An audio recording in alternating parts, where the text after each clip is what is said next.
Cherubs, what are they? In this week's parasha, Parshat Terumah, we read about the construction of the Ark of the Covenant.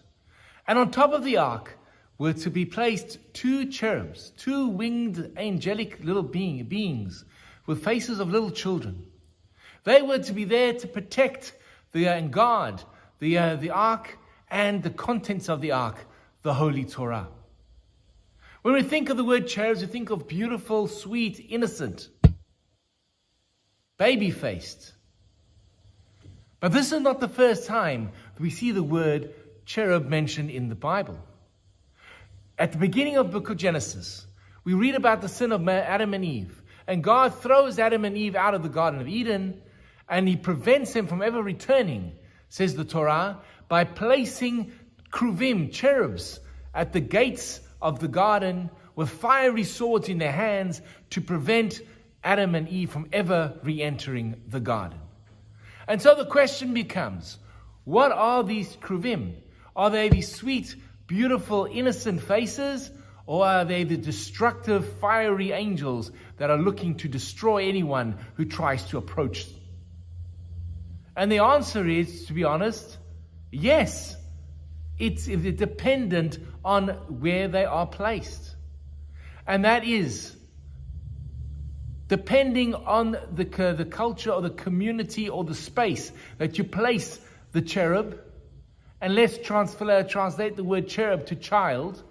That is how the child will turn out to be. If you place the child in protecting the Torah, in the Holy of Holies, that child will indeed be a protector of the Torah, love of tradition, kind, caring, inspiring, all the beautiful descriptions that we have of the cherubim, the little cherubs. But if you place a child in a difficult situation, you give them a weapon, and you tell them to guard, they will become that person, that hard, callous, destructive person. It all depends on where you place the child. Do you nurture them with love, or do you hand them a weapon? Because children are going to be influenced by the society that surrounds them. They're going to be moved by and their ability and their ideas and their sense of self will be determined by the people that are around them and the society that is teaching them or they found themselves in. There's an incredible story about Thomas Edison, the great inventor. The story goes that he wasn't the top student at school. And the teacher sent a note home to Mrs. Edison about the son. Mrs. Edison opened the letter, read it, and looked at little Thomas and said to him, "My boy, you cannot believe what the teacher has written. She says you are so creative. You've got a brain second to none. She's never seen a child like you. You can achieve great things." And indeed, Thomas Edison became one of the great inventors who defined technology and the 20th century. And his inventions, we are living and the beneficiaries of. But that's not the end of the story. Because when Mrs. Edison died, Thomas, now a very successful inventor, was going through her papers, and he found the letter from the primary school teacher.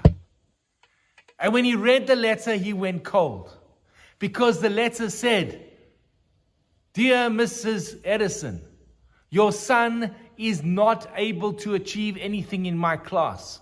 He will never amount to anything. He won't achieve anything. It's best that you take him, stop wasting your money of sending him to school, send him off, let him get a trade, and let him become a simple worker." It all was dependent upon how Mrs. Edison responded to that letter. The rest is history, as we know. But think about it. We have our children in front of us. And what are we going to turn them into? The Kruvim, the cherubs protected. They protected with love the gateway to Torah, the gateway, the doorways to Judaism, and become the loving symbol. Or they became the guardians with fiery swords. They're dependent on how we wish to treat them and educate them.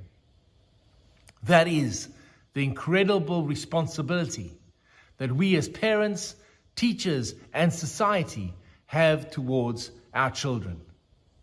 Let us pray that our children, our little cherubs, grow into become the golden winged creatures that open the path to Torah, to values, to life, to the betterment of our world. Because the other side, the other option, is just too scary. Shabbat Shalom. Hi, this is Rabbi Lewin. If you've enjoyed the content of the sermons and the ideas that have been expressed in the YouTube video, please hit that first subscription button and notification bell and share the videos with friends.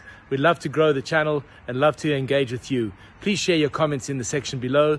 I'd love to hear from you. Have an amazing day.